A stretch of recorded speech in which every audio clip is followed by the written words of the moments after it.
الحمد لله رب العالمين.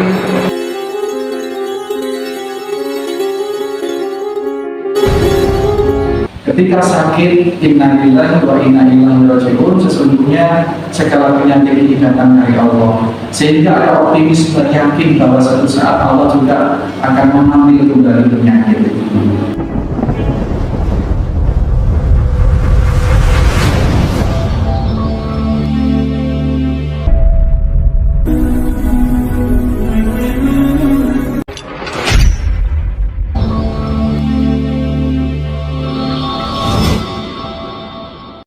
Bismillahirrahmanirrahim. Assalamualaikum warahmatullahi wabarakatuh. Waalaikumsalam warahmatullahi wabarakatuh.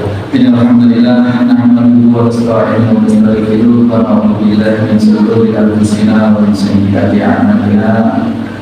May yahdihillahu fala mudilla lahu wa man yudlil fala hadiya lahu. Asyhadu an la ilaha illallah wahdahu la syarika lahu. Asyhadu anna Muhammadan abduhu wa rasuluhu la nabiyya ba'dahu. Allahumma salli wa sallim wa barik ala Muhammadin wa ala alihi wa sahbihi wa mawala. Allah ta'ala, ya ayyuhalladzina amanu taqullaha haqqa tuqatih wa la tamutunna illa wa antum muslimun. Allah ta'ala, ya ayyuhan nasu taqu rabbakum alladzi khalaqakum min nafsin wahidah wa khalaqa minha zawjaha wa bassa minhuma rijalan katsiran wa nisaa'a واتقوا الله الذي تساءلون به والارحام ان الله كان عليكم رقيبا يا ايها الذين امنوا اتقوا الله وقولوا قولا سديدا يصلح لكم اعمالكم ويغفر لكم ذنوبكم ومن يطع الله ورسوله فقد فاز فوزا عظيما إن أصدق الحديث كتاب الله تعالى وخير الهدي هدي محمد صلى الله عليه وسلم وشر الأمور محدثاتها. Bapak-bapak, ibu-ibu jamaah Masjid Al-Muslimun Belajar Situbondo serta segala muslim dimanapun berada, rahimani wa rahimakumullah, kita masih pada bagian mengantar bab sholat, bab yang ketiga, kitab Riyadhus Shalihin, kitab yang ditulis, yang disusun oleh Al-Imam An-Nawawi rahimahullah ta'ala. Di bagian yang lalu kita sampai pada pengklasifikasian derajat seseorang yang menghadapi musibah, yakni tingkat yang paling rendah adalah tasahud atau yang bersifat sukun atau marah. Orang terkena musibah dan dia marah, baik marahnya itu di dalam hati, yakni suudzon kepada Allah Subhanahu wa Ta'ala, menganggap bahwa musibah yang menimpa dirinya itu adalah merupakan perasaannya, itu merupakan bentuk kezaliman Allah atas dirinya. Alhamdulillah. Ini tasawuf fil qalbi, tasawuf fil lisan. Orang yang marah dengan ucapan itu banyak sekali. Ada yang menggerutu, ada yang meso-meso, ada yang mencela keadaan, menyalahkan musim. Ya, termasuk menyalahkan musim itu nanam padi, harusnya bulannya sudah bulan masuk, bulan-bulan yang kebiasaannya tahun lalu sudah musim hujan, tapi karena nggak hujan-hujan, akhirnya nggak bisa nanam padi, akhirnya terucap ini salah longsor. Ketika menurut saya familiar dengan kata-kata ini, salah longsor. Waktunya hujan dan hujan, waktunya tidak hujan, salah musim. Musim kok disalahkan? Ini termasuk tasahud, tidak bersabar di dalam menghadapi keadaan. Kemudian tasahud bil jawari, dengan anggota badan, dengan tindakan. Orang mendapat musibah kemudian membentur-benturkan kepalanya sendiri. Orang merasa tidak nyaman hatinya, marah, kemudian menabrakkan mobilnya sendiri, menabrakkan sepeda motornya sendiri, sampai pada tingkatan yang paling tidak terampuni adalah seorang bunuh diri. Ini merupakan satu bentuk derajat yang paling buruk di dalam seorang menghadapi musibah. Yang tingkatan yang lebih atasnya lagi, perintah Allah SWT adalah bersabar. Bersabar ini maknanya dua. Yang pertama, tidak tasakhut tadi, menghindarkan diri dari marah di dalam menghadapi musibah. Yang kedua, dia menjalani musibah itu dengan tidak menempuh jalur atau tidak menempuh perbuatan yang tercela. Misalnya sakit, dia berhasil tidak mengumpat-umpat, dia berhasil tidak sujud kepada Allah, tetapi dia tidak mampu untuk tidak berupaya atas sakitnya itu mencari kesembuhan yang syar'i. Misalnya terus pergi ke dukun, misalnya terus berobat dengan obat-obat yang diharamkan oleh Allah Subhanahu wa Ta'ala. Ini merupakan bentuk ketidaksabaran. Jadi bersabar maknanya adalah satu, tidak menyalahkan takdir, tidak mencela di dalam hati, tidak berkata-kata yang buruk, dan juga tidak melakukan hal-hal yang tercela. Yang kedua, sabar maknanya adalah menjalankan segala sesuatu itu tadi berdasarkan rel Allah, jalan Allah Subhanahu wa Ta'ala, yang terangkum dalam satu kalimat yang mulia, alladzina idza asabatuhum musibah qalu inna lillahi wa inna ilaihi raji'un. Apabila mendapatkan musibah, orang yang bersabar itu dia paham, menyadari, bahkan hatinya berzikrullah, sadar, paham, dan menempatkan diri bahwa segala sesuatu berasal dari Allah dan akan kembali kepada Allah. Ini bermakna juga satu karunia umur, karunia kesehatan, karunia harta, semuanya datang dari Allah. Satu saat juga akan kembali kepada Allah Subhanahu wa Ta'ala. Ini satu bentuk sikap kesabaran. Atau segala sesuatu yang buruk, kesehatan, Allah datangkan penyakit itu didatangkan oleh Allah.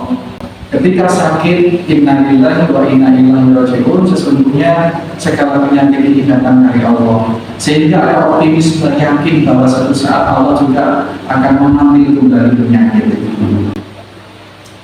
Kebangkrutan ekonomi itu juga termasuk sesuatu yang datang dari Allah Subhanahu wa Ta'ala. Ketika seseorang menyadari mendapatkan musibah berupa kebangkrutan usaha, keterpurukan ekonomi, maka kesadarannya akan langsung kepada Allah bahwa ini semua atas dari Allah, datang dari Allah, dan akan kembali kondisi keterpurukan itu akan kembali kepada Allah, akan Allah kembalikan menjadi kondisi yang lebih baik. Jadi maknanya bukan hanya karunia yang berupa kenikmatan yang datang dari Allah, yang juga akan kembali kepada Allah, tetapi juga merupakan musibah, kecelakaan, keterpurukan, perasaan yang susah, sedih, dan lain sebagainya datang dari Allah, satu saat akan kembali kepada Allah Subhanahu wa Ta'ala. Itu menyikapi musibah dengan konsep inna lillahi wa inna ilaihi raji'un. Ini bentuk minimal, keharusan minimal yang harus kita terapkan jika kita mendapati musibah. Kemudian kita bisa berproses ke yang lebih mulia, ke maqam yang lebih tinggi tadi, dan ketika mendapatkan musibah dengan ayyarda, dengan menjadi seseorang yang ridho Pak. Dia sangat-sangat menyadari betul bahwa segala sesuatu Allah kehendaki. Allah telah mengendaki seperti itu, sehingga bagi orang yang ridho, Bagi orang yang jiwanya ridho kepada Allah, maka mendapat musibah ataupun mendapatkan satu kenikmatan itu baginya sama saja. Mendapat kenikmatan, ia tidak salah alamat di dalam mensyukuri. Mendapatkan musibah juga tidak salah bersikap. Ini orang yang betul-betul sudah ridho. Segala sesuatunya sudah diatur, sudah dimaui oleh Allah Subhanahu wa Ta'ala. Maka dia melakukan segala sesuatu atas musibah yang dilakukan itu dengan sunatullah yang benar, tidak melanggar syarat. Kebangkitan ekonomi, kebangkitan usaha, kedudukan ekonomi tidak lantas kemudian tergoda oleh iming-iming pinjaman ribawi misalnya. Ini usaha buka lontong sayur misalnya. Ada Kang kecil itu yang dapat nawari dipinjami 150.000, nanti dikembalikan berapa kali, tidak beri setiap hari, jadinya sekian ratus ribu lebih sekian. Pergoda oleh hal dunia. Bagi orang yang ridho, keterpurukan ekonomi, kebangkitan usaha ataupun kesuksesan dari usahanya, kemakmuran ekonominya bagi dia sama saja. Dan kita berharap ya Allah mudahkan kita mampu mengelola hati kita untuk bisa menjadi orang yang atas kurang, orang yang bersyukur atas musibah. Kalau bersyukur atas kenikmatan sih biasa, ya dapat arisan misalnya. Kalau pas arisan ini sesuatu yang sudah cacat syarat. Kadang-kadang orang arisan itu kan saling minjem, gitu ya, saling minjem. Jadi kalau bisa kita arisan-arisan itu kalau bisa kita hindari. Nah, mendapat arisan atau mendapat warisan itu sesuatu yang menyenangkan, hadiah yang syar'i, jangan hadiah yang tidak syar'i. Ada hadiah yang tidak syar'i, ada. Tidak jalan sehat, belum pagi, hadiah sepeda motor, pendaftaran 20.000, mendapatkan sponsor ini, sponsor itu. Di situ ada unsur manusia, ada unsur untung-untungan. Daftar hanya 20.000, nanti dapat sepeda motor. Kalau sudah seperti itu, maka itu merupakan bentuk muamalah atau transaksi yang tidak sah. Itu sudah mengandung satu bentuk yang dilarang oleh Allah. Jadi satu karunia, dapat hadiah, dapat warisan atau dapat keuntungan dalam usaha, dapat pembeli yang banyak, dapat customer yang banyak, dapat klien yang banyak, bersyukur. Itu mah biasa. Tapi menjadi tidak biasa adalah ketika orang mendapatkan musibah tetapi masih bisa bersyukur. Kenapa? Karena hatinya sudah di atas sabar, di atas tidak tasabut. Dia mampu bersabar dan dia ridho, dan di atas ridho itu dia yakin bahwa segala sesuatu Allah jadikan itu sebagai sesuatu yang terbaik. Kalau kita ditimpa sesuatu apapun yang dari Allah, pasti Allah menginginkan kebaikan dari kita. Sehingga ketika kita mendapatkan sakit, alhamdulillah, dosa-dosa saya dikurangi. Alhamdulillah saya istirahatkan dari hiruk-pikuk pikiran duniawi, sehingga berbaring berkesempatan untuk berzikrullah sebanyak-banyaknya. Sisi-sisi kebaikan yang hadir.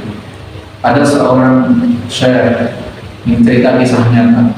Biasanya seorang itu kalau berceramah itu menggebu-gebu, menggebu-gebu. Suatu saat yang mengisi kajian dia tidak, dan mustaminya jamaahnya ini hafal seperti itu ya. Ada sebulan kisahkan dari sebulan begini dengan kurang tahu begini. Nah, kemudian di tengah-tengah dia mengisi taklim itu ada yang datang ke toko-toko membisiki, tidak dengar yang lain. Langsung dia ketika atas kembali ininya apa? Semangatnya kembali. Kira-kira kenapa ini? Kira-kira bisikannya apa kalian? Kira-kira, ayo. Ada yang bisa mengira-ngira kira-kira? Orang lemas, ya. sudah nggak semangat. Begitu dibisikin langsung semangat. Hah? Dapat rezeki ya kalau kita itu. Ketika kita sudah tadinya beras di belakang sudah nipis, tapi kok belum cair, kita lemes. Ketika dibisikin, Ustaz, cair yang sana. Oh, harus langsung gitu ya. Takbir langsung. Kita kebanyakan seperti itu. Tapi tahukah bahwa sebenarnya dibisikkan tadi itu, mohon maaf, kebun Anda yang sebelah sana saat ini kebakaran. Langsung dia semangat, alhamdulillah bersyukur. Setelah diwawancara, setelah kajian ini, kenapa? Tadi diberitakan musibah kamu harus seperti itu. Iya, saya lemes, saya nggak semangat. Karena sudah beberapa lama ini saya tidak mendapatkan musibah. Saya khawatir, saya takut pada Allah, jangan-jangan ini adab saya yang ditunda. Maka ketika ada kabar saya dapat musibah, saya bersyukur dan bersemangat. Insya Allah. Jangan orang seperti ini. Makanya kita kalau berlatih, ya itu tadi lah. Nggak usah yang besar-besar, jangan kebakaran lah. Kalau jalan, misalnya kita tersandung kaki kita, atau ibu-ibu yang iris-iris bawang itu kena iris itu, ayo belajar. Allah punya segala sesuatu. Allah sebagai Rabbul Alamin, sebagai pemelihara, sebagai pengasuh alam semesta. Termasuk yang menggerakkan tangan kita, yang menjadikan pisau itu mengiris jari kita. Itu semuanya atas settingan Allah SWT. Dan Allah SWT tidak menjadikan segala sesuatu itu sia-sia. Maka Allah berkata tidak ada satupun yang diciptakan berupa benda maupun diciptakan berupa kejadian, itu tidak ada satupun yang sia-sia. Tidak ada satupun yang sia-sia. Nah, ketika kesadaran kita kembali ke situ bahwa tangan kita teriris, ini bukan sesuatu yang sia-sia. Pasti Allah punya maksud baik atas kita. Kaki kita kesandung, punya maksud baik. Maka dengan maksud baik Allah itu yang ditimpakan kepada kita belajar mampu bersyukur seperti itu. Ini derajat yang paling tinggi, nilainya di sisi Allah yang paling tinggi dan jarang orang bisa. Tahulah kita sudah paham teorinya, Pak. Tapi ketika kita mengalami sendiri, ini belum jaminan. Saya kemarin menjenguk teman yang sedang terpuruk, yang kalau ada yang lihat videonya yang di konten yang terakhir itu orang begitu. Saya datangi, dia cerita, ya seperti itu. Semua yang dikatakan oleh teman-temannya yang datang, termasuk ucapan-ucapan saya, dia sudah tahu. Tetapi ketika seseorang terpuruk, maka dia sudah tahu kalau ada truk gejeglong itu harus didorong naik. Teorinya tahu, caranya tahu, alatnya tahu. Tapi ketika dia yang mengalami, maka untuk dorong ini butuh bantuan orang lain untuk juga dorong. Paham maksudnya? Teori tentang hakikat, tentang apa-apa yang harus dilakukan itu tahu semua. Tapi ketika dirinya terpuruk, jiwanya sudah menjadi semakin lemah, maka dia untuk menghadapi itu perlu tawasul bil haq, tawasul dari orang-orang di sekitarnya. Dan dia menceritakan kepada saya, dia punya guru ngaji, paham, sholat, paham, tafsir, dan kabar yang mengejutkan adalah dia dapat kabar itu meninggal karena uji. Kok bisa seperti itu? Oh ya, cek bisa ya. Jangankan hanya guru ngaji, kelas-kelas orang-orang sekarang, sahabat Nabi Sallallahu Alaihi Wasallam. Saat jelek-jeleknya sahabat itu, kalau imannya ditimbang dengan manusia yang ada di zaman-zaman ini, tidak betul. Sahabat Nabi kurang amal. Tetapi dan dia mujahid di setiap medan perang dia hadir, dan dia menjadi pendekar, salah satu pendekar. Semua mengakui dia sebagai pemberani. Tetapi Rasulullah SAW menyatakan bahwa firman dia kelak di neraka. Akhirnya sahabat pada curiga dan penasaran, kenapa? Suatu saat dalam peperangan kemudian diikuti, dia terluka parah. Ini sangat masyhur cerita ini. Terluka parah. Karena luka parah, dia tidak kuat dengan sakitnya ini, dengan sakit fisiknya itu, kemudian jiwanya luntur. Maka dia ingin mengakhiri hidupnya dengan bunuh diri. Maka dia bunuh diri. Ini sebuah sahabat, Pak. Apalagi kita, maka kita berlindung pada Allah Subhanahu wa Ta'ala. Kefuturan atau kemunduran iman kita, penurunan keimanan kita ini kita mintakan pertolongan selalu kepada Allah Subhanahu wa Ta'ala. Amin Allahumma amin. Karena enggak jaminan yang hubungan juga yang dia macam-macam kasus-kasusnya macam-macam. Karena senyata dia masih bernama manusia, dia pun juga manusia. Siapapun, maka di hadapan Allah Subhanahu wa Ta'ala semua makhluk dhaif, lemah, dan makanya kita harus selalu bersandar kepada Allah Subhanahu wa Ta'ala dalam memperoleh pertolongan darinya, sehingga kita mampu menghadapi hidup ini dengan bersabar. Subhanallahumma wa bihamdika asyhadu an la ilaha illa anta astaghfiruka wa atubu ilaik. Assalamualaikum warahmatullahi wabarakatuh.